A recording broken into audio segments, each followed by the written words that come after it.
The love this campus belle pursued for so many years, yet could never claim. She pursued me for 4 long years, and I rejected her for 4 long years. Then my resolve slowly began to waver. Everyone believed that we would finally find our happy ending, yet I heartlessly rejected her once again and quietly slipped away to a foreign land.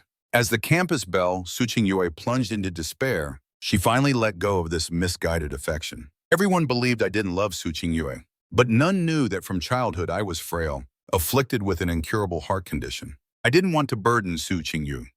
Even 3 years after my return, I deliberately kept my distance from her, finding work at a small company. But one night, working overtime alone to handle the company's affairs, my heart condition relapsed, and I perished in solitude.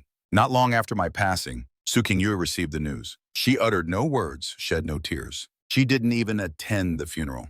Her friends, witnessing Suching Yue's profound indifference, slowly grew distant and began to shun her. Yet that woman, seemingly so cold and strong, succumbed to depression a few years later. Suking Yue never spoke to anyone about her suffering, choosing to die alone in quiet resignation. We two, who were always meant to love each other, after our paths crossed again, neither of us was willing to yield.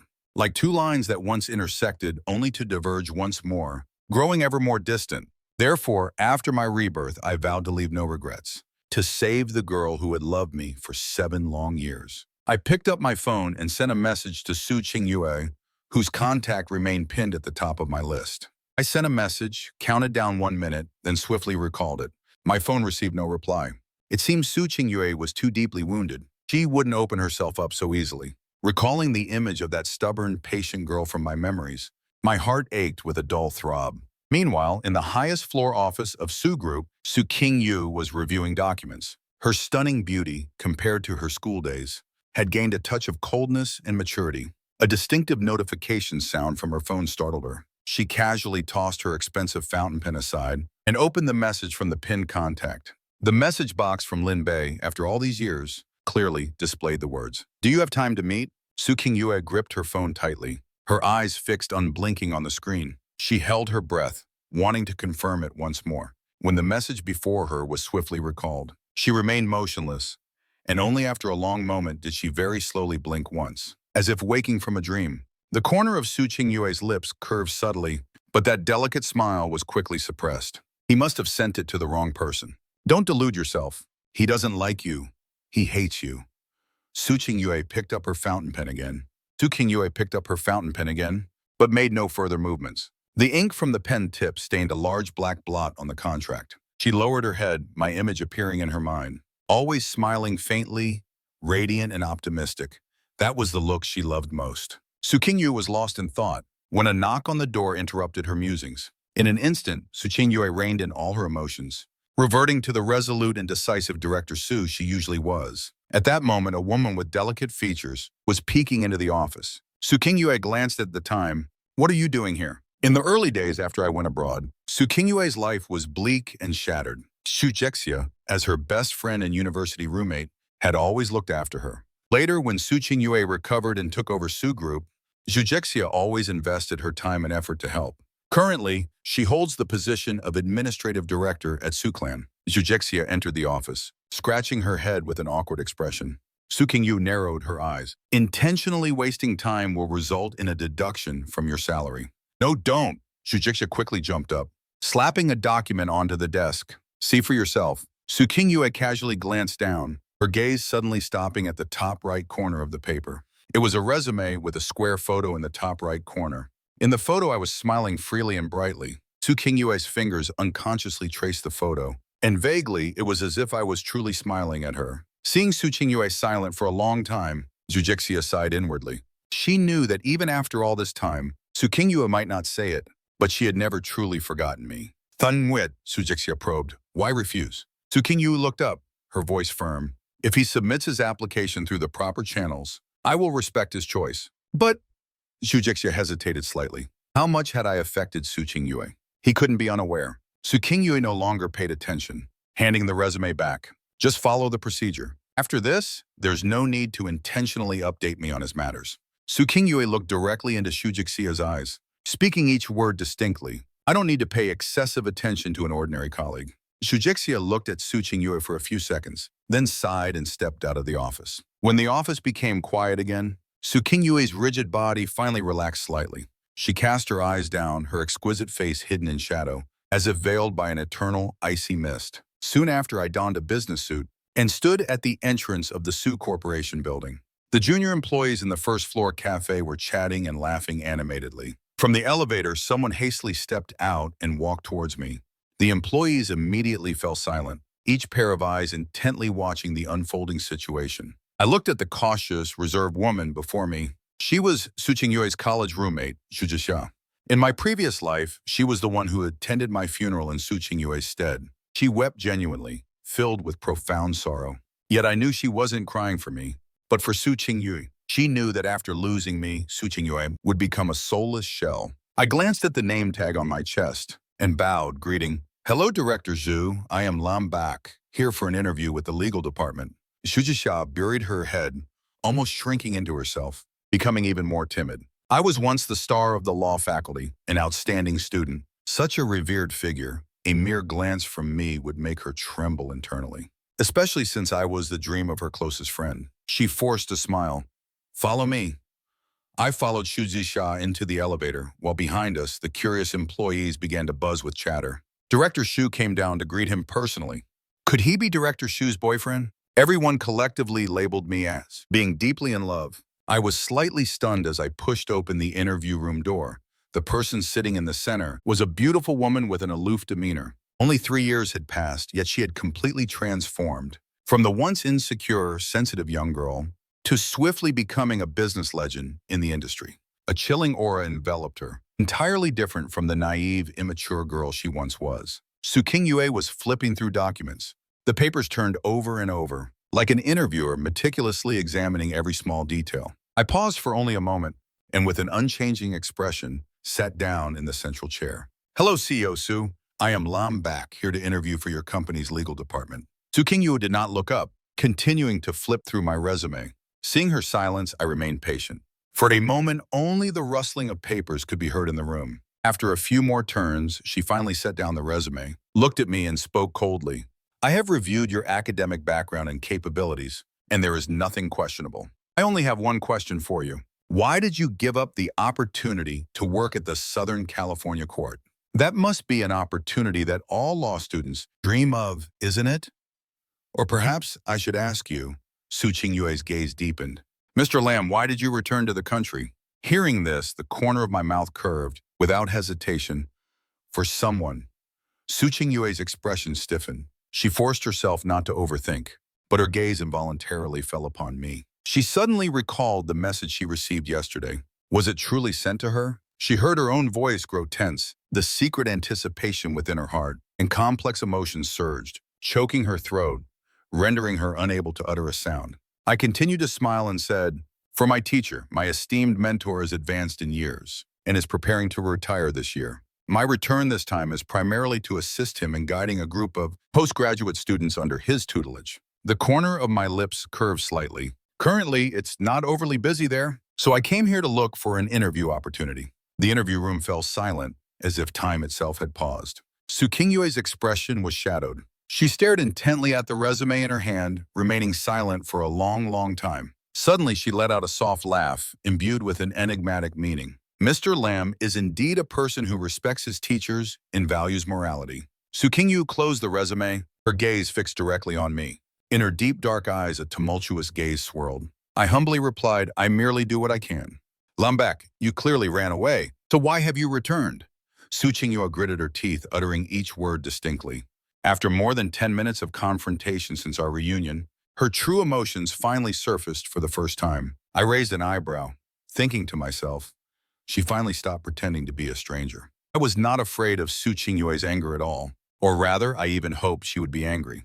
The wound was already festering, and there was no use in forever concealing it. What I feared more was her suppressing it, remaining silent like an impenetrable block of ice. Fortunately, she had left a small crevice for our past, awaiting the light to shine in enough to melt the ice and snow. I remained silent for a very long time. Just as Su Qingyue thought I wouldn't answer, I slowly bowed my head. Softly, I said, "Because I regret it." My voice was very faint, vanishing into the air in an instant. Yet my voice was very heavy, resonating heavily in Su Qingyue's ears. Su Qingyu clenched her teeth, fearing she would fall into the same trap again, fearing she couldn't help but desire more. My rejection 3 years ago resurfaced in her mind, like a heavy blow leaving her dazed. Fearing she would once again become that lost self, that pathetic and Beiwei, humble, despicable state, begging for a sliver of the love I let slip through my fingers. That was entirely unlike her. Very quickly, Su Qingyue regained her composure. She reverted to being the cold and distant interviewer. She didn't look at me, nor did she respond to my words. She stood up, a slight frown on her brow. The interview ends here.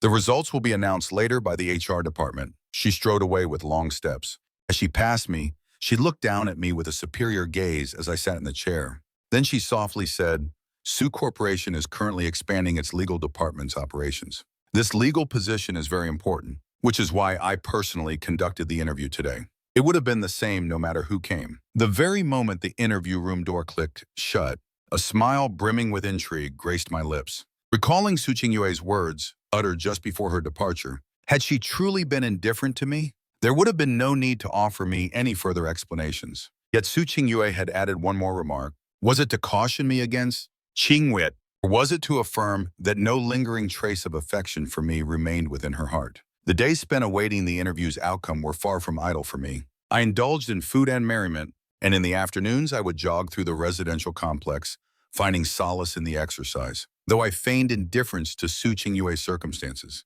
The residential area I inhabited was renowned as an exclusive, opulent enclave, its security impeccably stringent. One rarely encountered another soul within its grounds. In such a setting, Su Qingyue, standing mere meters away, became an undeniably striking presence. She approached me, accompanied by a man in an impeccably tailored suit. His black three-piece suit lent him an aura of undeniable sophistication. My gaze flickered toward the man, only to be met instantly by his piercing, frigid stare. Su Qingyue remained silent.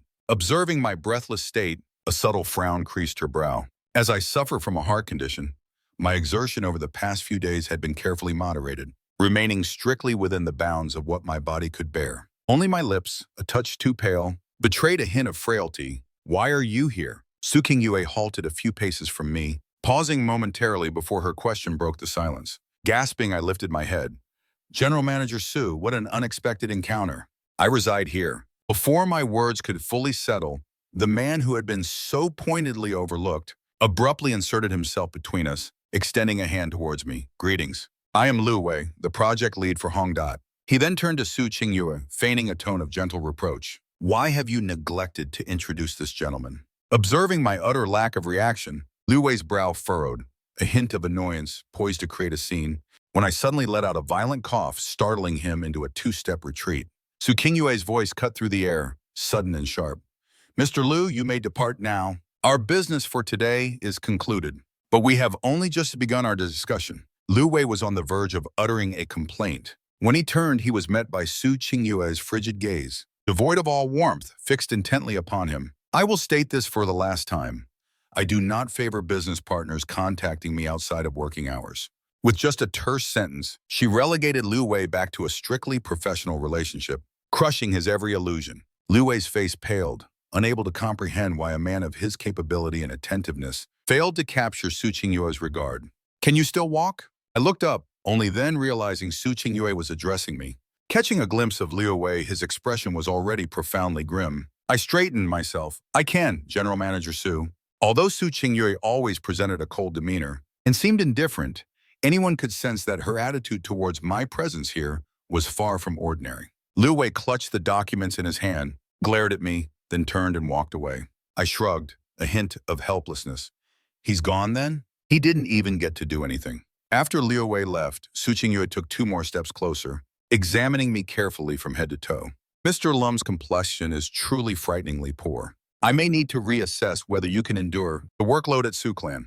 We require a lawyer with better physical stamina. Throughout my university years, my illness was a secret from everyone. Fortunately, at that time, my condition wasn't severe, and I appeared no different from any healthy person.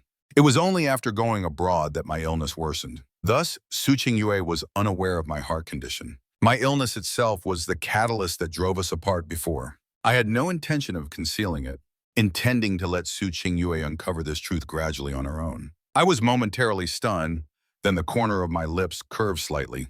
Does General Manager Sue imply that I have been hired? My voice was gentle, and the two words General Manager Sue uttered from my lips carried an indescribable intimacy. Su Qingyu turned her head away and tucked a strand of hair behind her ear. She intentionally emphasized her tone. I already said, the application needs to be reassessed. I pushed myself to stand upright, my gaze fixed directly on Su Qingyue's face. Even with a reassessment, I remain General Manager Su's best choice. My confident tone made Su Qingyue turn back. A strange thought crossed Su Qingyue's mind. It was clearly their second encounter, but only now did she truly feel the probing presence of the man who had returned. The favored son of heaven who had stirred her heart countless times had transcended time and space, once again standing before her. The heart within her chest, each beat echoing within her very being. I was about to say something more when a sudden wave of dizziness washed over me. Before I could react, a small, pale hand timely grasped my elbow, steadying me. I looked down at Su Qingyue, softly uttering thank you. Su Qingyue's frown deepened. She held back for a moment, then still spoke, taunting Lin Bei. Mr. Lin Bei, why have you reduced yourself to such a wretched state? Though her words were sharp, the hand supporting me tightened imperceptibly. I smiled a bittersweet smile, utterly pleased by Su Qingyue's outwardly harsh, yet inwardly concerned attention. My expression shifted, as if stung by Su Qingyue's words. I lowered my eyes, softly murmuring, I'm sorry. Seeing me like this, Su Qingyue felt an increased irritation within her. Her heart grew even more vexed. She said, I don't blame you. Oh, never mind. Her words were laced with an impatient urgency, yet the gesture of releasing my arm was remarkably gentle. The next time I see you, I will certainly not meddle in your affairs again. Su Qingyue turned and walked away, leaving me to stare after her retreating figure. She had said the next time. Su Qingyue clearly did not reject me as much as she outwardly appeared to. It seems I still have a chance. Early morning on. Afterward, I reported for duty at Su Corporation. Lawyer Lum, this is your workstation. Dressed in a black suit, I cut a tall figure, with fair skin and refined features. My entire being exuded a distinct and unique aura. The young woman guiding me stole a glance at me, her heart screaming, oh my God, how can anyone be this handsome? And on top of that, he's a highly accomplished lawyer. So outstanding. I nodded, about to ask for more details, when the office door suddenly swung open. Zhu Jixia walked in. The staff member looked at Zhu Jixia, then back at me, and finally departed with a look of profound regret. Before she left, she cast several glances at Zhu Jixia, leaving her somewhat perplexed. I broke the silence. Is something the matter? Are there any work assignments for me? Zhu Jixia hesitated for a moment, then gathered her courage and said, I need to speak with you. Before I could reply, she hastily added, it's about Su Qingyue. A fleeting panic flickered in my eyes before I swiftly regained my composure. I sighed softly, are you here to persuade me to leave? I lowered my head, my eyes brimming with a sense of profound loss. Though I said nothing, my silence spoke volumes. Zhu Jixia herself didn't know what had come over her. She had arrived with such fierce determination, intending only to make me keep my distance from Su Qingyue at the company. But seeing me like this, she couldn't help but defend me. After all, I didn't look like a heartless scoundrel. The corners of my lips curved.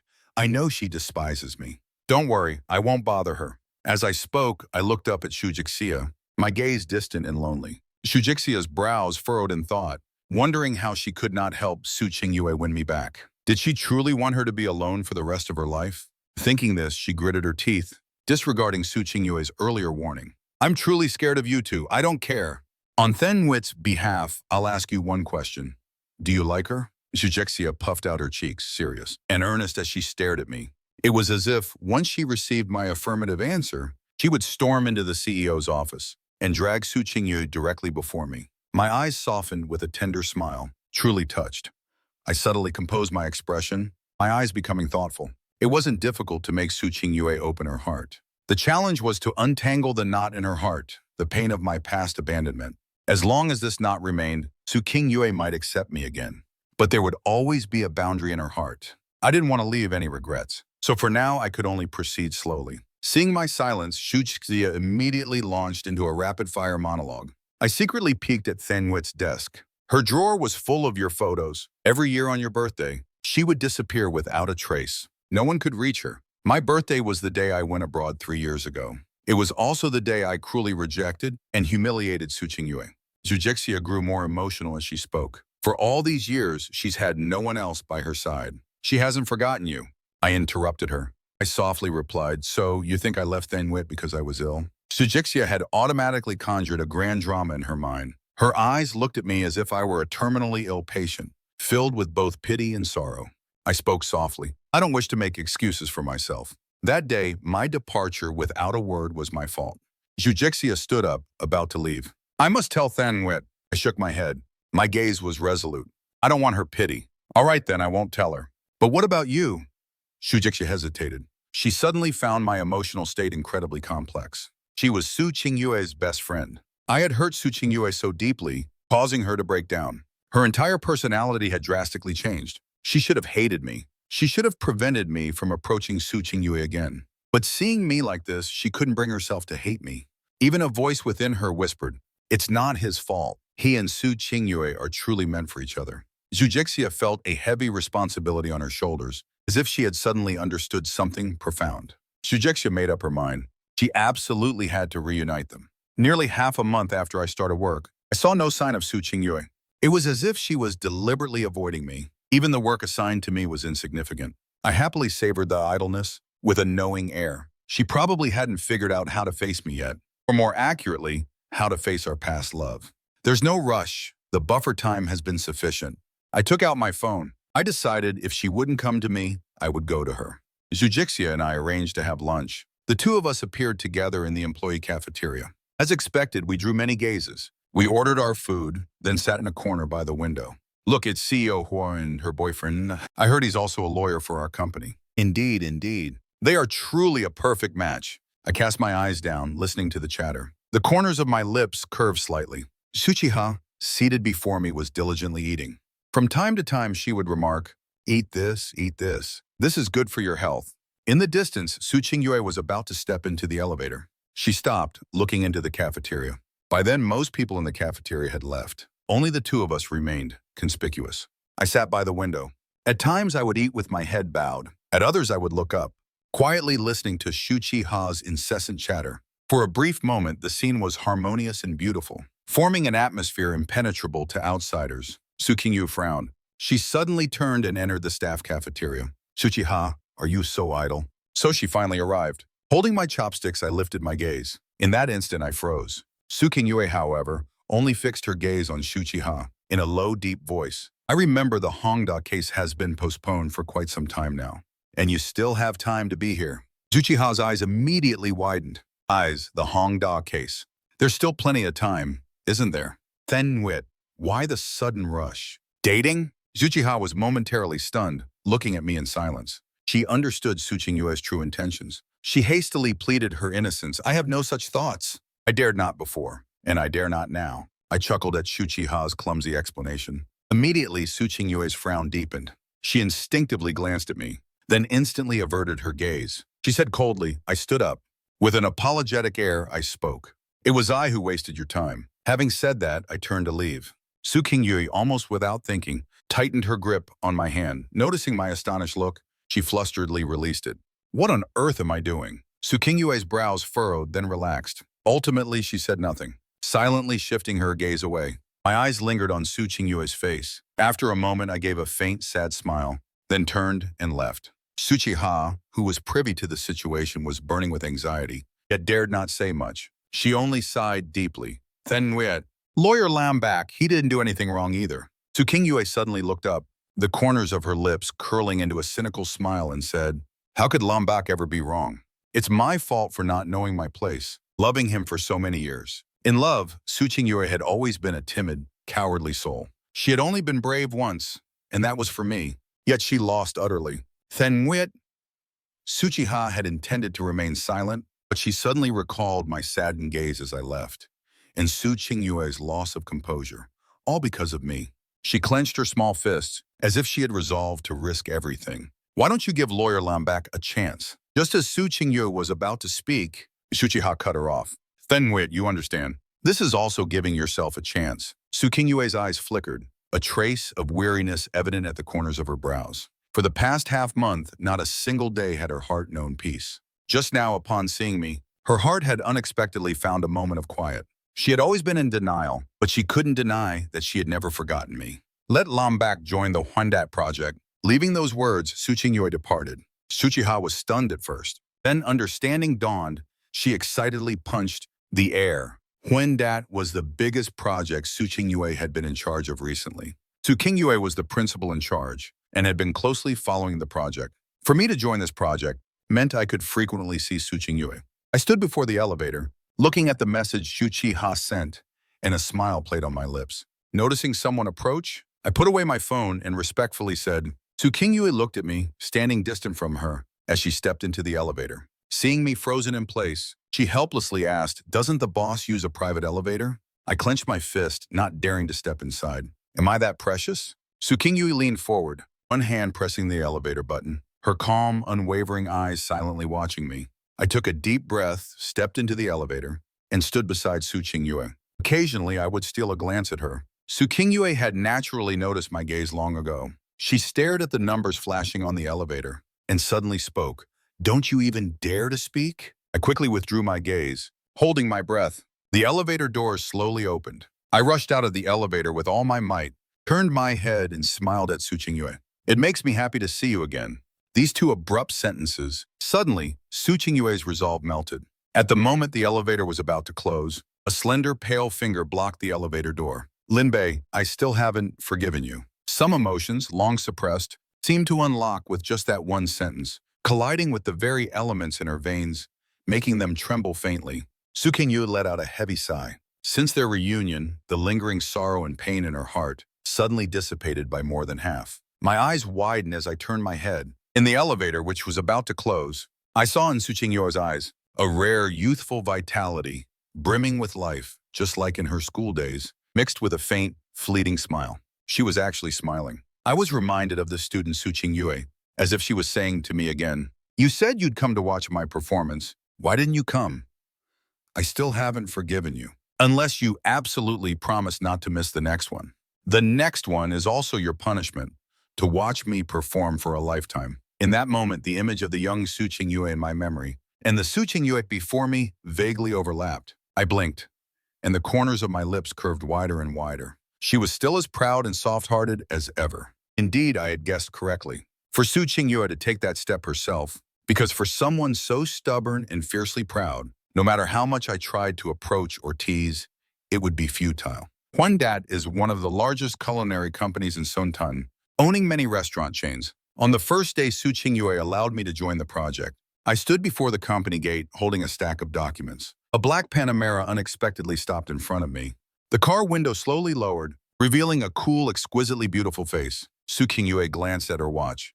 I'm also going on this survey. Get in the car. I had no intention of playing coy, so I simply assented. It was just that when I reached for the passenger or back door, I paused slightly. Noticing my hesitation, she spoke indifferently. You sit in the back. I'll be your driver. I was instantly speechless. I could hear the sarcasm in her words. That day, Suchingyue had revealed a hint of a smile, as if it were merely my illusion. Now she was still the same cold and unapproachable CEO Su. I immediately opened the passenger door and got in. Thank you, CEO Su. Sorry to trouble you. The warm sunlight streamed through the car window, illuminating my face. I squinted slightly, comfortably feeling the sunlight on my face. Suchingyue glanced at me, gripping the steering wheel tightly. The soft music in the car concealed the frantic beating of her heart. She subtly parted her lips, but ultimately chose silence. She had too many questions she wanted to ask. Wanted to ask me why I returned to the country. Wanted to ask me why I chose Su Clan, Tu's corporation. Wanted to ask who I regretted leaving when I said I regretted it in the interview. And wanted to ask if I still had her in my heart. Her thoughts were too tangled, and after resolving to sort out this past, she didn't know what to do at that moment. Sontan has changed so much. I didn't know when I had opened my eyes, my gaze fixed on the dense rows of tall buildings outside the car window. I let out a soft sigh, as if nostalgic, yet also yearning. I've returned.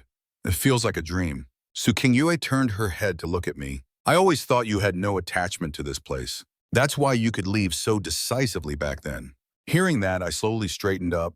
Staring at Suchingyue's cold face, I let out a self-deprecating laugh. I once thought I could leave everything behind. Clearly, I failed. I turned my head back to look out the window. The traffic light ahead had just turned red. Suchingyue suddenly slammed on the brakes, both hands gripping the steering wheel tightly. Enough, Su Qingyue desperately wanted to ask me, but if I truly told the truth, she didn't want to hear it anymore. The feeling of being lifted high only to be thrown down was too painful. So painful that she dared not try it a second time. I pressed my lips together but still uttered the words. As you can see, I did indeed come to Su Clan with another purpose. Leaving behind an ambiguous statement, I immediately fell silent. Turning my head to look out the window, my heart still couldn't settle. A prolonged silence followed in the car. The gentle piano music played on, a melodious tune. Su Qingyue still didn't say a word, but she reached out and turned off the music. Her heart was in turmoil. Su Qingyue maintained that expression, the one that became even more impassive when she was anxious, coldly uttering a few words, as you wish. If you interfere with the work, I will personally dismiss you. Was this her tacit agreement for me to explore and approach her? I stared at Su Qingyue's profile for a long time. As she grew so tense her palms were sweating, I smiled brightly. Let's make a bet. I will become Su Clan's best lawyer. Su Qingyue subtly furrowed her brow, immediately understanding my unspoken meaning. The weather is beautiful. I changed the subject. May I open the window, CEO Su? Su Qingyue, with her heart in turmoil, unconsciously replied with a sound. My pale face from when I encountered her in the residential area flashed through her mind again. She pressed the car door lock again, her tone surprisingly firm. Why? I was a little puzzled. Su Qingyue turned her head to the side, her voice softening. We have a meeting soon. I hope I have a legal assistant with a clear mind, not one frozen into idiocy. No sooner had I finished speaking than we arrived. Su Qingyue stopped the car. She looked straight ahead and casually asked, I wanted to ask you last time, what's wrong with your body? I don't remember your health being that bad. I quickly concealed my panic and suddenly flashed a smile. Su Qingyue was momentarily stunned. I leaned towards her, almost nose to nose. I subtly tilted my face, my voice uncontrollably reaching Su Qingyue's ears. Ms. Su, do you care for your subordinates that much? Could it be that you like me? Su Qingyue immediately stiffened, and on me, there was a faint scent of sandalwood, which momentarily startled her, bringing back memories of the old me. The boy who stood beneath the phoenix tree at school, his bright eyes gazing at her with tenderness. While she was lost in thought, I opened the car door and stepped out. Don't worry, Ms. Su. I won't let it affect my work. Su Qingyue leaned back, listening to my footsteps fade away. Each step seemed to tread upon her heart. Su Qingyue and I arrived at Hongdat Group for a survey. The person in charge of the handover was Liu Wei, whom we met last time. As soon as Su Qingyue stepped in, Liu Wei's gaze was fixed on her, and he coveted the seat next to her. Su Qingyue seemed not to notice that gaze. She turned her head to look at me. Pulling out the chair next to her, as if making a statement, I smiled faintly, not bothering with anything else. I focused intently on Hongdat's collaboration project. The two words Chung Thing caught my attention. I instinctively reached to touch my chest. Chung Thing was the small company I joined in my previous life to avoid Su Qingyue, a small company I casually applied to. Yet Chung Thin turned out to be a subsidiary of Su Clan. It was while I was working overtime handling Chung Thin's tasks that my heart condition recurred and I ultimately passed away. I squinted, carefully examining the document's content. Indeed, among the operational targets for Hongdat's restaurant project this time, Chung Thing was clearly on the list. It seems that no matter how far I go, I'll always return to my illness. As I was thinking, my heart suddenly contracted violently. I gently touched Su Qingyue's elbow. Keeping my voice normal, I whispered, CEO Su, excuse me, I'm feeling a bit unwell. I need to step outside for a moment. Su Qingyue was completely focused on the plan. She leaned close to my pale face. Without hesitation, she pulled me out of the meeting room. What on earth is wrong with you? Su Qingyue gazed intently at my face, not missing a single expression on my face. She intended to take me straight to the hospital. I leaned against the wall, slowly taking 2 breaths. I'm fine. Just an old ailment. I'll be fine after a short rest. Su Qingyue's brows furrowed tightly. I grasped Su Qingyue's hand. Forcing a smile, I said, I don't want to affect my work. Don't worry, I know my own body. It won't affect my work. Su Qingyue gritted her teeth. Provoked by me, she burst into a bitter laugh. What on earth is in your head? By now I had recovered. My pale complexion gradually returned to a healthy flush. Rarely did I joke with her like this. It holds you. After saying that, I secretly glanced at Su Qingyue. Her expression was very solemn. Her serene face was veiled in a somber shadow. Su Qingyue met my gaze. Seeing my complexion gradually improve, she secretly breathed a sigh of relief, a breath. She looked at my cautious demeanor, both annoyed and amused. Releasing her tightly clenched hand, she said coldly, Fine then. I can't be bothered with you. I softly asked her, the company's going on an outing the day after tomorrow. Are you coming? Su Qingyue pondered for a moment. She didn't answer directly. I'll see if I have time. The day before, the company had organized an outing to Dongsun Mountain to watch the meteor shower. In the original plot, Su Qingyu had met Fang Yun, the young master of Fengtai Group, here. Fang Yun had fallen in love with Su Qingyue at first sight. After that, he clung to her relentlessly, relying on his family's influence. He forced Su Qingyue to marry him. But Su Qingyue maintained a firm stance, refusing to yield. After I returned to the country, and because of Fang Yun's existence, I was depressed for a while. To nip this romance in the bud, I joined the outing. But the female lead, Su Qingyue, didn't come. I seriously suspected she was deliberately avoiding me. More importantly, the man I casually pulled on the stairs was none other than Fang Yun. I softly asked, "Are you also here to watch the meteor shower?" Fang Yun pouted. "I heard you could make a wish, so I came."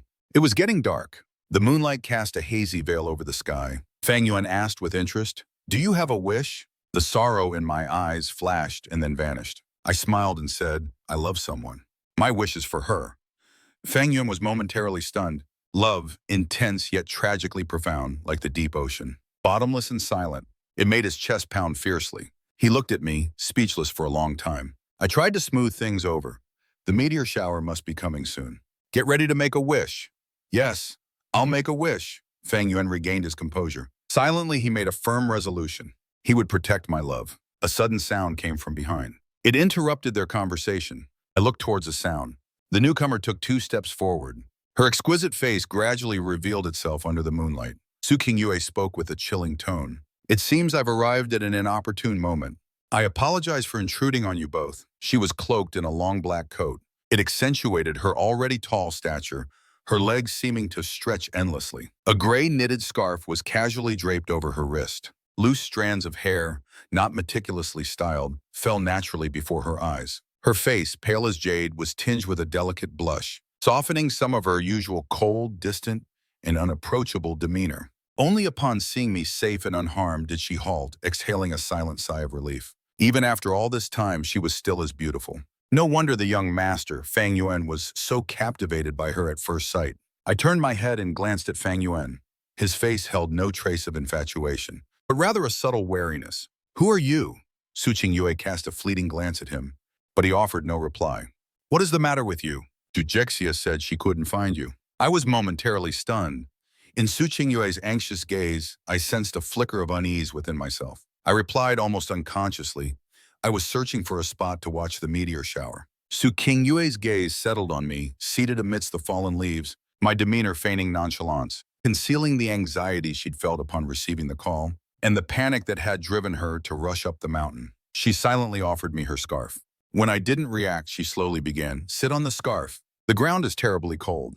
As if fearing my refusal, she hastily added, "Don't let everyone worry about you."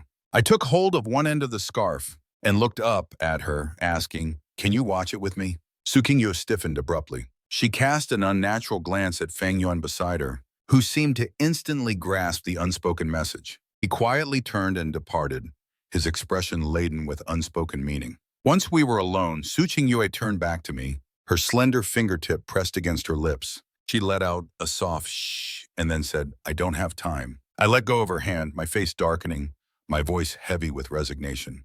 "I know. When you finally have a time, it's always me who misses you." My last words were barely a whisper, almost as if spoken only to myself. Yet Su Qingyue heard it with startling clarity. A sudden pang shot through her heart. She began to regret it. She ought to have been glad, but for some inexplicable reason, her heart throbbed with an unbearable ache, as if worms were gnawing at her heart little by little. I turned my head away, opening my eyes wide, desperately trying to hold back the tears. The tree root beside me dipped, and when I turned, I saw Su Qingyue had sat down beside me. She spread out the scarf, as if in surrender, and gestured beside her, "Sit down." Su Qingyue looked up at the star-filled sky, her tone rigid. "We're about to face a tough battle with Hangdet. Our legal counsel cannot afford to fall ill." I moved closer, and immediately a pure scent enveloped me. Su Qingyue unconsciously looked towards me. I seemed oblivious, my gaze carefully drawing closer to her, inch by inch. Just as I was about to touch her, to weave into the soft black coat, Su Qingyue suddenly called out my name. I looked up. directly meeting Su Qingyue's cold, piercing gaze. Then why did you come to Su Clan? Do you want to hear it now? My heart was in turmoil, but I didn't break eye contact, silently looking at Su Qingyue. Seeing my silence, Su Qingyue's disappointment slowly crept into her heart. She let out a sigh and turned her head. Never mind, I won't force you. Suddenly, a streak of light shot across the skyway, followed by glittering clusters of light falling towards the horizon. In an instant, the sky was as brilliant as fireworks. Su Qingyue recalled the wish she made on her 19th birthday. She wished to be with me forever. But her forever had ended the year I went abroad. Su Qingyue's low voice rang out. My wishes. You called my name? Su Qingyue frowned upon hearing her name and looked up, but suddenly froze. For I had placed a round silver ring into her palm. I repeated slowly but firmly, what I mean is, my wish is you, the round silver ring. This was the ring I had earned money to buy by working extra hours. There were 2 rings in the pair. I had secretly kept one and given her the other as a birthday gift. I threaded my ring and wore it around my neck like a necklace. That ring was safely kept, in the position closest to my heart. Su Qingyue looked at the ring in her hand, her 5 fingers tightening around it. She remembered that before I went abroad, she had accidentally discovered the secret of the ring. On the day I left the country, she had brought the ring to find me. But I had said it was merely a gift between friends and expressed my dislike for those who clung on relentlessly. The proud young master's face flushed with anger. He tore off his own ring, threw it into a roadside trash can, and left without a backward glance. This ring in her palm belonged to her. Inside the circle, a capital S was engraved. Su Qingyue's heart was in disarray, staring intently at her tightly clenched fist. She was lost in thought. Beneath the shimmering meteor shower, tiny fragments of light swirled in her eyes, reflecting the clear moisture in the dark night. Her heart trembled, and her entire body began to shake. Linbei, do you want to? Be with me. I don't want to keep probing each other anymore either. Let's give each other a chance, and then let go completely. You mean you want to give up on me completely? I'm sorry, Lombak. Tethen Wit stood up, her toes unconsciously tapping the ground, creating an unnatural air of impatience. If you say so, then yes. But if you don't want to, that's fine too. I agree. Tethen Wit stopped, turning to look at me. Her voice was full of disbelief. I leaned on the tree trunk, slowly standing up, calmly looking straight at Tethen Wit. From now on, you are my girlfriend. I took 2 steps forward, opening my arms wide. A smile bloomed on my pale face. Can you give me a hug? Girlfriend. Tethen Wit's heart trembled. The ring in her palm dug in, causing her a sharp pain. Without a moment's hesitation, she stepped forward and hugged me tightly. Her hair brushed against my cheek, feeling my warm breath, each beat tapping against her heart.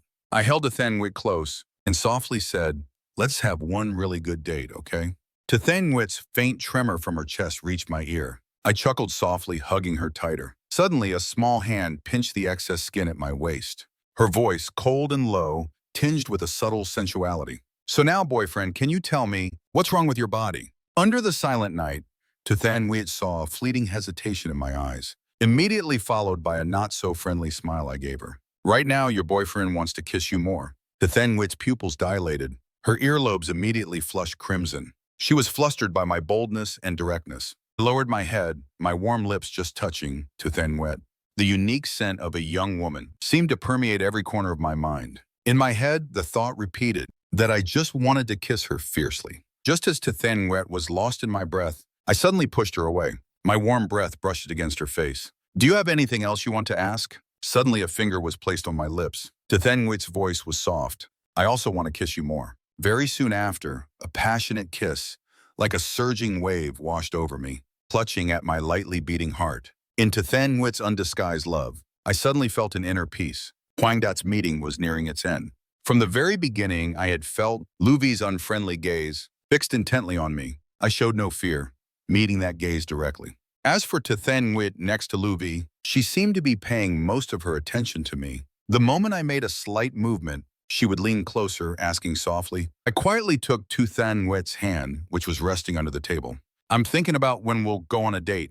The warm sensation varied in intensity. Tethen Wit's expression remained unchanged, maintaining the impeccable, serious demeanor of an ice-cold CEO. But her pinky finger subtly hooked into mine, her cool voice tinged with concern. I secretly glanced at the others in the meeting room, except for Huaqiha with her anti-smile, and Luvi with a look of unwillingness. Everyone else wanted to look but dared not, their mouths agape in astonishment. This overt, bold, and natural favoritism made me inwardly click my tongue. I always felt Thang Nguyen was a bit strange. This was not the innocent girl. Who would blush at the slightest tease back then? Was she plotting something to torment me? Suddenly, Lu Vi, who was opposite me, stood up. He adjusted his tie, his eyes gazing adoringly at Thang Nguyen. The meeting concludes here. Also, Lawyer Lam, may I speak with you privately about the project? One didn't need to think hard to guess. He was about to stir up trouble again. Thang Nguyen didn't even bother to lift her eyelids, tightening her grip on my hand slightly. Lu Vi gritted his teeth, a little awkward. The corner of my lips curved slightly. All right, Mr. Lu, let's go. Thang Nguyen frowned slightly, giving me a disapproving look. I winked at her, smiling confidently. Thang Nguyen awkwardly turned her head away, her earlobes faintly flushed. After sitting down at the cafe downstairs, Lu Vi immediately began to speak. What is your relationship with Director To? These past few days, Director To has been paying too much attention to you. It was clear that just a few days ago, Thang Nguyen still maintained a restrained and patient demeanor. Now she was openly expressing her affection like this. How could he possibly endure this? I subtly frowned, not letting it show. When I spoke again, my tone had become much colder and more distant. It seems I have no obligation to tell you. Lu Vi paused. He also realized his tone was too stiff. He forced a smile. I apologize. She and I have known each other for a long time. She is very important to me. I like her very much. I was too hasty and lost my composure. You won't blame me, will you? An adult man with eyes so red-rimmed. Anyone who didn't know would think I was interrogating him. I calmly took a sip of coffee. Such a sincere apology, I must of course forgive you. However, the nature of my relationship with General Manager Su is a private matter. I prefer not to disclose it. Do you truly wish to pry into the private life of a lawyer? Lu Wei's face fluctuated, a canvas of green and white. He had, after all, investigated me before his arrival. How could he have possibly forgotten? Beneath my outwardly serene demeanor lay the great Demon King, infamous throughout the legal world. He gripped the cup tightly, striving to regain his composure, steering the conversation back to his original objective. One that, it seems, has subsidiary projects. Hearing this, a quiet affirmation settled in my heart. As expected, Lu Wei retrieved a folder from his bag and placed it on the table. Huandat also possesses a chain of eateries, known as Dong Hung. I, in my capacity as the primary project manager for Huandat, hope that Lawyer Lum might consider taking on this subsidiary venture. This project presents its own unique challenges, and I place my trust solely in your capabilities. Dong Hung is primarily a chain of grill restaurants, catering mainly to the middle and lower market segments. And the reason this particular venture is deemed so formidable is precisely because all its establishments are located in rather complex districts, often entangled with certain clandestine industries. While profits are high, the potential for losses is equally substantial. Brawls, disturbances, and unpaid tabs are regrettably commonplace occurrences. I picked up the documents, a chilling memory of my past life resurfacing. It was during the aftermath of a major brawl that I was mistakenly wounded, a blow aimed at my heart, leading to the onset of an illness that claimed my life. A sudden, searing pang of sorrow surged within me, a crushing weight that left me breathless. My expression hardened, turning utterly cold. Noticing my prolonged silence, Lu Wei allowed a triumphant smile to creep onto his lips. He spoke with a feigned understanding. Lawyer Lum's refusal is, of course, understandable, though it is a regrettable pity that this collaboration will not reach its full, perfect potential. I slowly lifted my gaze, the shadows on my face dissolving, a faint, chilling curve gracing the corner of my mouth. I accept the collaboration. As I stepped out of the cafe, a striking white Porsche was parked conspicuously at the entrance. Su Qingyu stood by the passenger door, her slender waist and long legs exuding an extraordinary aura. Su Qingyu looked up at me, seeing my momentary daze, and instantly recognized the decline in my spirits. Her lips pressed into a tight line and she murmured softly, I shouldn't have let you come here. I didn't quite hear and took 2 steps forward. Su Qingyu hooked one arm through mine. Let's go. Following your words, we're going on a date. The familiar, comforting scent, suddenly so close, gradually restored my mood, which had been so affected by the echoes of my past life. It was just that hearing Su Qingyue's words, I was a little taken aback. Isn't it working hours right now? Su Qingyue looked up and smiled mischievously. I'm the boss, after all. Stars sparkled in her eyes. I raised my hand, and laughing softly to myself. Yes, boss, your wish is my command. The corners of Su Qingyue's lips curved upward, her gaze fixed on me, like stars forever chasing their moon. Is this what you meant by a good dating spot? Su Qingyue looked at the plane trees lining the school road, lost in some unknown thought, her smile receding, gradually falling silent. Her beautiful face grew even colder. I knew what she was thinking. The south wall she had crashed into as a student, and the person she could never wait for. I didn't need to think to know her mood was quite somber now. I took the initiative to ask, do you regret it? Having once liked someone like me. Su Qingyue frowned slightly, asking back, what kind of person are you?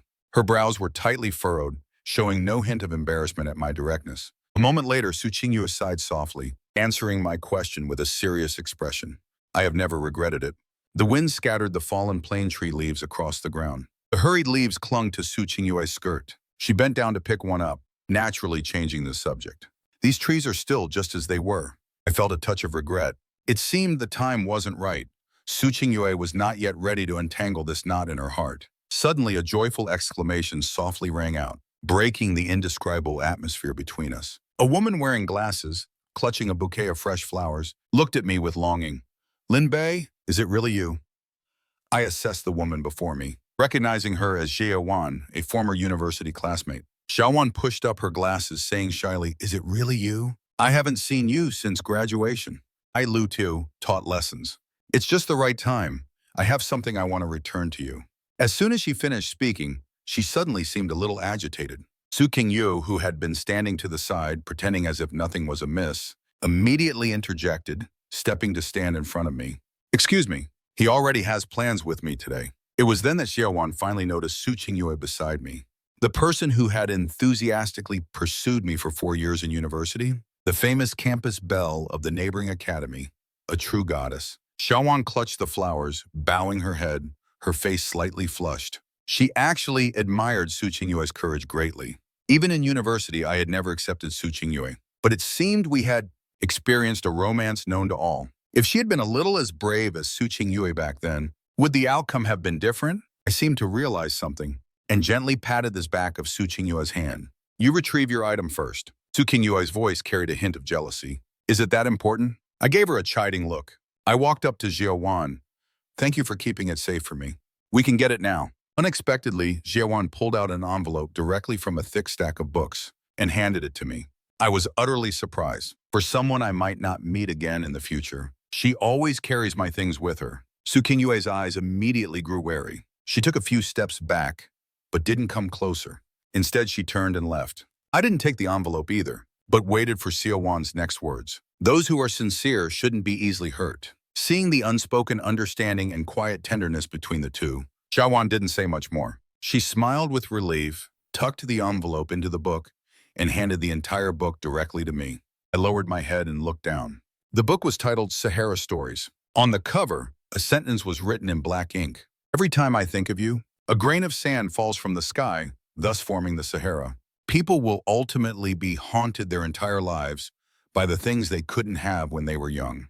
But everyone has their own choices. The proud girl bravely pursued love like a thunderbolt. The introverted girl remained silent, but from then on harbored a rose in her heart. Xiaowan had no regrets because she had said everything she wanted to say to me. Seeing that it was just an envelope, Su Qingyue's wariness subsided. She cautiously asked, "What is that?" I looked at her cautious demeanor and suddenly felt amused. I took the envelope out of the book and held it in my hand. It's not a love letter. Su Qingyue's gaze immediately fixed on the envelope, her look gradually turning dangerous.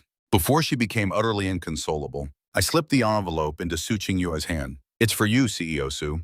Although Su Qingyue's expression remained unchanged, still aloof, I clearly sensed her mood had shifted from gloomy to bright and clear. Su Qingyu let out a soft humph and took the envelope.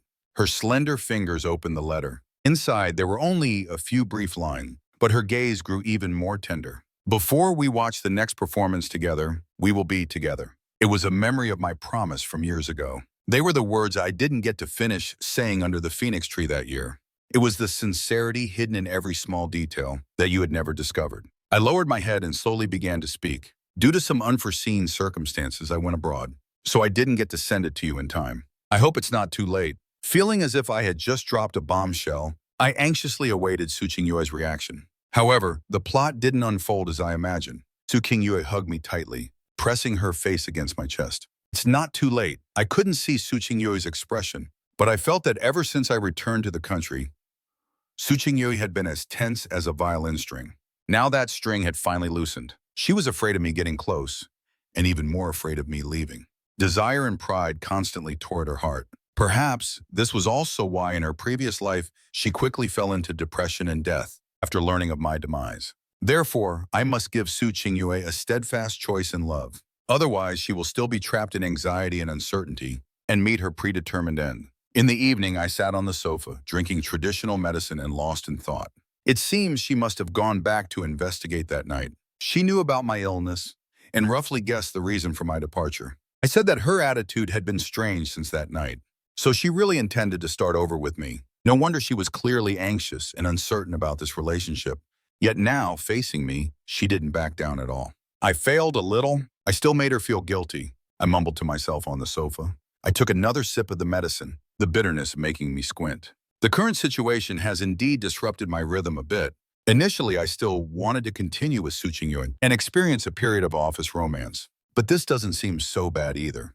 The next day, I went to Dongheng. It was located at a crossroads, with a school on the left and an abandoned tall building on the right. Abandoned buildings always had all sorts of people coming and going. In the distance was a construction site, and most of the rest were decoration shops. In this area, Dongheng was the only restaurant. It could indeed be considered to be doing quite well. After getting a general idea of the situation, I went into Dongheng for a meal. As soon as I entered the restaurant, I felt an extremely unfriendly gaze directly fixed on me.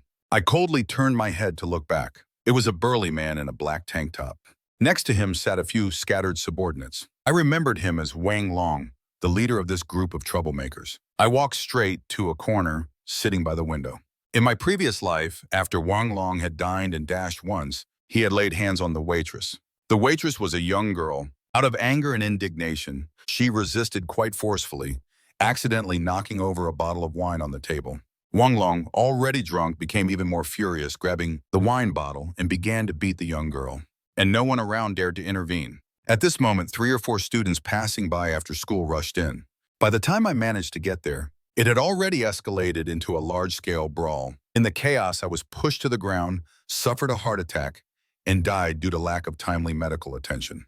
I leisurely ate my lunch. This time, not a single one of them would escape. Suddenly, a subordinate in a loud floral shirt called out. With an arrogant expression, he waved me over.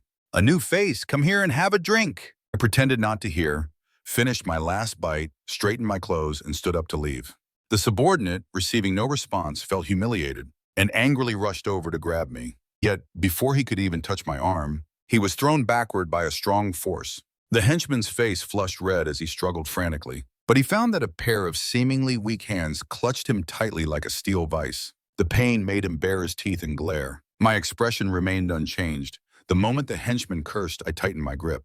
Wang Lung's face was grim as he stared intently at the man who had shown him no respect. I then let go. The henchman fell to the side, his face filled with terror, then scrambled back to Wang Lung's side, cursing all the while. "Useless trash!" Wang Long ferociously gulped down a mouthful of wine. It was unclear who he was addressing. He seemed intent on taking matters into his own hands. I suddenly cracked my knuckles, as if I had forgotten my identity as a lawyer. The law can resolve problems, but right now I have to deal with this scum. Wang Long and all his henchmen noisily stood up. They glared at me intensely. The atmosphere was incredibly tense. Suddenly, a powerful voice rang out, and immediately after, a crowd of people surged into Dongheng. I exclaimed in surprise, "Fuang Vian, what are you doing here?" Fuang Vian led a group of bodyguards and sat down in the eatery, pretending not to see Wang Long and his group, interposing themselves between the two sides, completely obscuring my figure. He lowered his voice and asked, "Were those people over there about to lay hands on you?" Seeing my tacit agreement, Fuang Vian flew into a rage. How dare they bully his savior? Each burly bodyguard immediately followed their master's gaze, glaring angrily towards the other side. Wang Long crushed his cup, then stood up, intending to leave. I sighed, "You haven't paid yet, have you?" Wang Long stared at me intently, his eyes practically wanting to devour me alive. I calmly met his gaze. Fuang Vian slammed his hand on the table and loudly declared, "I'd like to see who dares to dine and dash."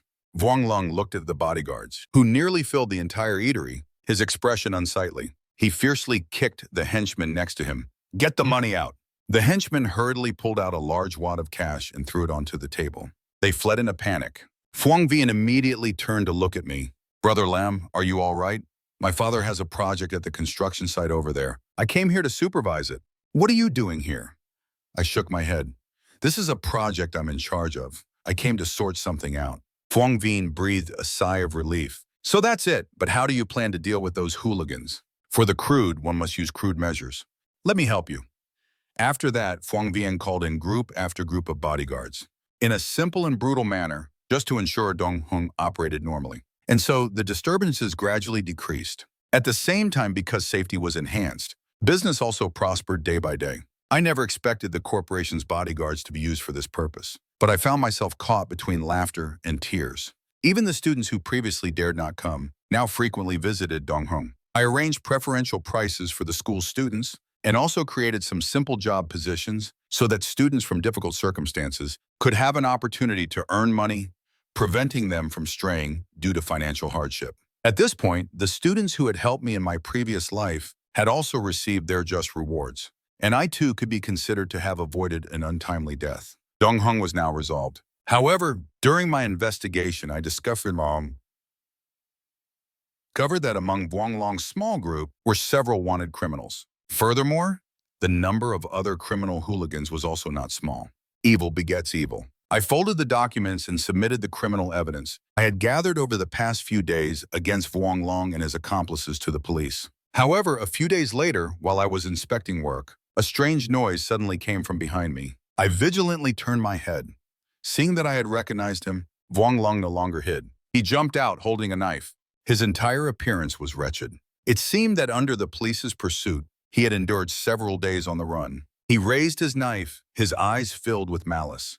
We had no quarrel, no enmity, so why did you send all of us to prison? If you are determined to corner me, then you shall die with me. Vuong Long lunged at me, swinging his knife. I kicked the knife away with a swift motion, then spun around and pinned Vuong Long's wrist under my foot. Looking at Vuong Long, baring his teeth and glaring, I quietly said, "It's not that I want you to die, but you sowed evil deeds, and you must pay the price." A cruel glint flashed in my eyes. Vuong Long had no doubt that I genuinely wanted to kill him. Just then, a flash of light appeared.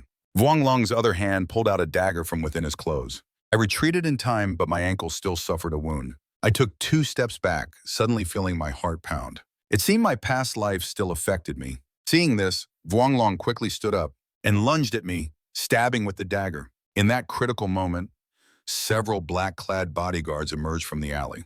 Immediately after, Vuong Long's body heavily fell to the ground. He still wanted to say something, but a bodyguard decisively delivered a punch that knocked him unconscious. Then, without any expression, he added a few more punches. Each punch was powerful, sinking deep into the flesh. However, when I saw the figure slowly approaching from behind the bodyguard, I froze in place. To Then Nguyệt, I was truly surprised. She was clearly on a distant business trip this week. I didn't expect her to return 3 days early. To Then Nguyệt did not answer me. Her expression was somber as she silently helped me bandage my wound. She calmly called the police, then calmly handled the subsequent issues, ensuring Vuong Long's remaining life would be. This was her usual calm demeanor, but I could sense Su Qingyue was angry. After giving statements at the police station, I sat in the passenger seat looking at Su Qingyue. For a moment, not knowing how to speak, Su Qingyue's hands gripped the steering wheel a little tighter, trying to control her emotions. But her voice was clearly still trembling with panic. "Linbei, must you truly be so cruel to me? You're sick, and you're shouldering this massive mess at Dong Hung. These things you don't want to tell me, I can pretend not to know. But if something truly happened to you, what am I supposed to do?" After Su Qingyue finished speaking, her whole body began to tremble slightly. "Weren't you already injured by him?" I quickly grabbed my ankle, trying to show her, to comfort a worried and self-reproaching Su Qingyue. "It's fine, just a small wound." I looked down at my ankle. The white bandage almost covered more than half of it. Su Qingyue just glanced at it, then unhappily turned her face away. "It's because I didn't do well enough that you didn't tell me anything. It's my fault. You're like this? How do you expect me to let go?" Tears welled up in her eyes. She had clearly endured to her limit. I reached out and stroked her head, letting out a soft sigh. I said helplessly, "Don't worry anymore. No matter how difficult things at Dong Hung were, haven't I handled them properly? As for my illness, for 3 years abroad, I've been treated very well. I can be with you for a very long time. I won't die easily." Su Qingyue looked up, her voice vibrant like melting ice, gently and firmly giving me strength. I know I've found a medical team that is internationally top tier. I guarantee your life will be very long, longer than mine. I was caught between laughter and tears. So it turned out her business trip these past few days was because of my illness. I squeezed Su Qingyue's hand back. I believe you, but you have to prove it to me. Su Qingyue smiled. Since I left, the layers of frozen dust in her eyes finally melted away.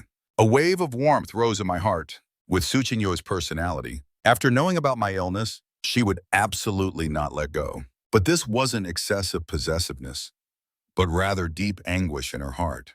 She just felt that she hadn't been firm enough before and hadn't given me the security to confide in her. Even though she herself had suffered enough, she was still afraid I would suddenly leave her. If I didn't speak, she would also use her own way to protect this love. It's just that I didn't want Su Qingyue to bear it alone. She had walked such a long, lonely road to finally reach me. She deserved to receive love without reservation, even if it meant resorting to some extreme measures. To force Su Qingyue's deepest thoughts to reveal themselves, no matter the cost, it would be worth it. For the next few days, Su Qingyue and I were together, enjoying a rare sweet time. However, that day I received a strange call. The caller introduced herself as Su Qingyue's mother, wanting to meet me. Arriving at the agreed-upon Western restaurant, seeing the woman with a gloomy expression before me, my heart felt uneasy. That's not right. In my previous life, Su Qingyue's mother seemed very supportive of us being together. Why does she now wear such a pained and resentful expression? But as soon as I thought of Su Qingyue, I immediately adjusted the smile on my face, greeting the woman before me politely, appropriately, without any fault. Hello, Mrs. Su. Zhongwan gently placed her teacup down, but her words were very impolite. I won't waste your time. I'll be direct. I will not agree to you being with my daughter. Hearing that, my heart sank, but I didn't back down at all. Mrs. Su, I'm sure you've investigated me before coming here. I believe I am worthy of Then Wit.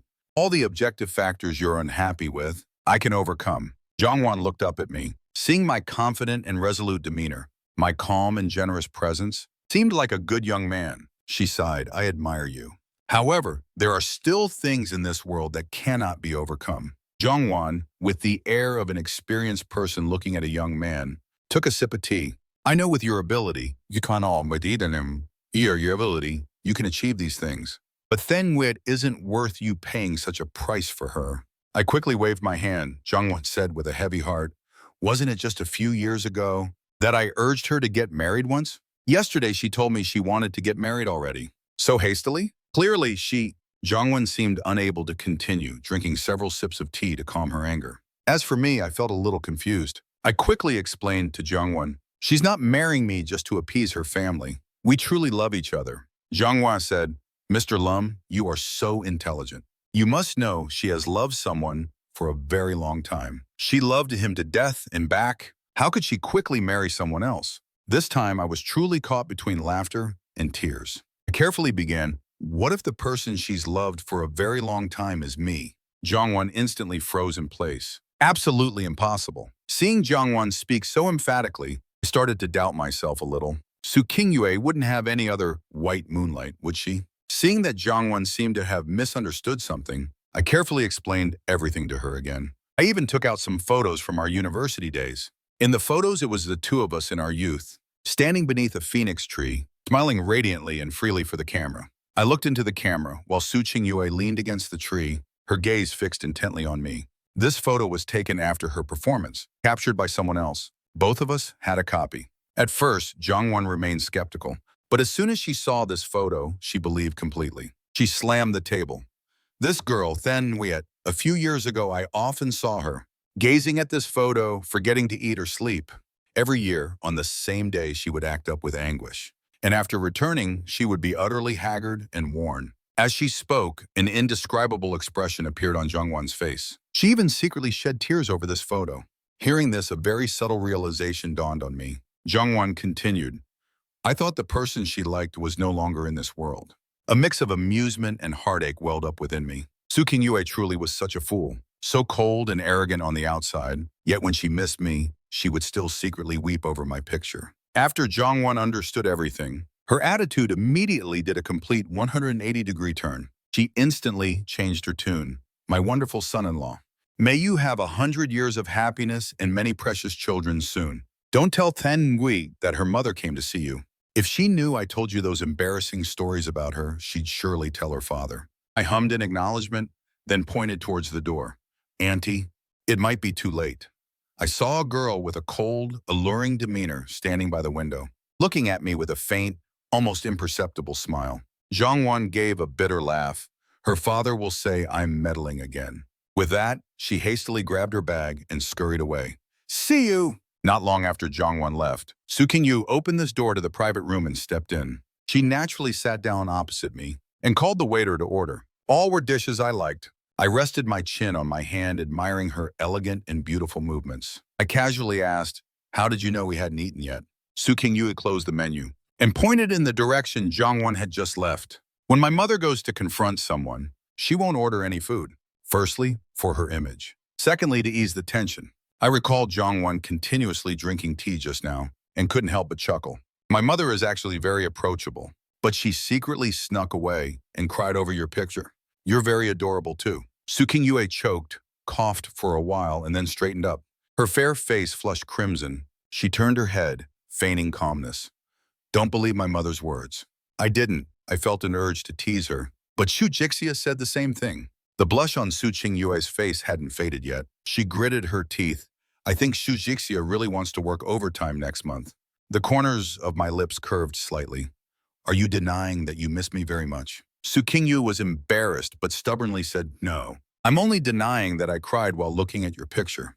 Just then the dishes began to be served. Seeing that I stopped teasing her, Su Qingyue breathed a sigh of relief, elegantly dished out food for me, and restored her natural composure. I looked at her, changing the subject. You knew your mother came to see me.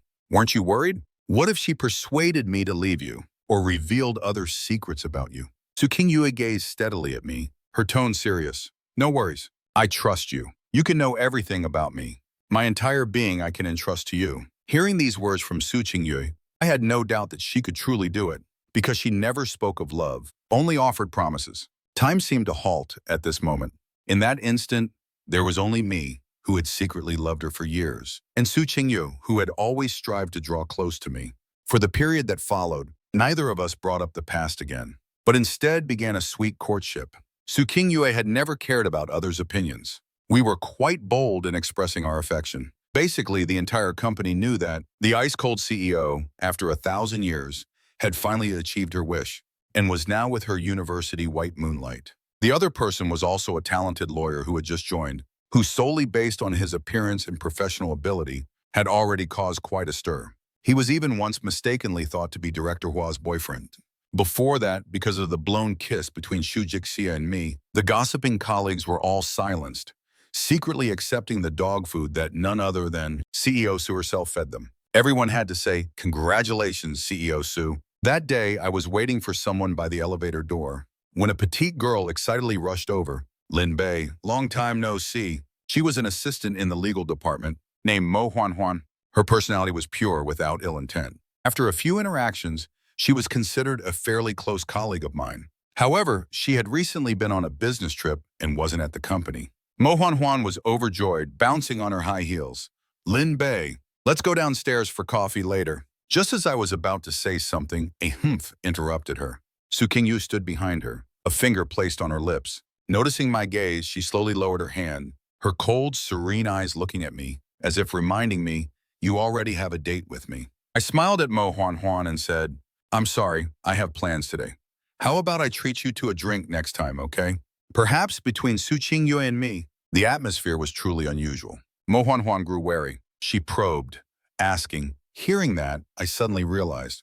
Before Su Qingyue acted without restraint at the company, showing intimate gestures towards me, the entire company still thought I was Shu Qiha's boyfriend. But in Mo Huan's eyes, who had just missed everything, the ambiguous relationship between Su Qingyue and me was improper. Before I could explain, a hand was already wrapped around my arm. She deliberately leaned close to my ear. Mo Huan immediately frowned. Her gaze darted back and forth between us, trying to find some reluctance from me. Who would have thought that the next second, I took Su Qingyue's hand, my low, warm laughter carrying a gentle breath. You decide. Hearing this, Su Qingyue's ears flushed red. I shrank my neck, but my eyes were full of sweet amusement. Mo Huan looked at us in disbelief. She widened her eyes. She felt that the image of the arrogant General Su, cold and unapproachable in her eyes, had completely collapsed. Who is this person hugging him, Lin Bei, and smiling so sweetly? How could she steal her subordinate's boyfriend? Seeing that I was about to be labeled a scumbag, I took Su Qingyue's hand, naturally intertwining my fingers with hers. General Su, I hadn't even finished speaking. Su Qingyue chuckled softly, her clear voice full of allure. In short, we are together now. Mo Huan immediately created a whole drama in her head. She stared at Su Qingyue for a long time, speechless, finally giving me a fierce glare, and stormed off in anger. I watched Mo Huan's retreating back and said helplessly, Su Qingyue tried to suppress her laughter. She pulled my hand, speaking frankly, that you are my boyfriend. She deliberately emphasized the three words, everyone. Su Qingyue didn't beat around the bush either, speaking directly. I know Liu Wei is hostile towards you. I also know that the Dongxing project was pushed by him alone. Don't worry, he's probably in trouble now. Hearing this, I was a little surprised that before I even acted, Su Qingyue had already taken care of it for me. But soon after, I regained my composure, displaying the confidence and demeanor of a lawyer. I'm not afraid of him playing dirty tricks, nor am I in a hurry to deal with him. With his mentality, he will sooner or later mess up his own formation. Su Qingyue listened quietly beside me. I glanced at her, deliberately asking. She chuckled softly. Because I love you, I see everything you do as right. I didn't expect Su Qingyue to be so direct, and my face immediately flushed. Seeing me flustered and unsure what to do, Su Qingyue laughed even more happily. Time flew by, and in the blink of an eye, it was my birthday. To prepare for our date, Su Qingyue had arrived at the agreed-upon restaurant an hour early. As soon as I opened the door, she was already waiting for me outside. She took 2 steps closer and looked at me, rarely showing a subtle nervousness. I smiled and said, Su Qingyue immediately followed closely. She maintained a half-step distance, walking behind me. I keenly noticed that her state was not right. While buying cigarettes, I asked the convenience store owner at the door, how long has she been here? The owner clearly saw the relationship between us and said with a touch of blindness, Su Qingyue had waited for 3 hours like that. My heart was astonished, but my face showed no expression. I smiled and turned to hug Su Qingyue and gently said, Su Qingyue's heart sank. I smiled and said, she lowered her head, hiding the complex emotions in her heart, and let out a sigh of relief.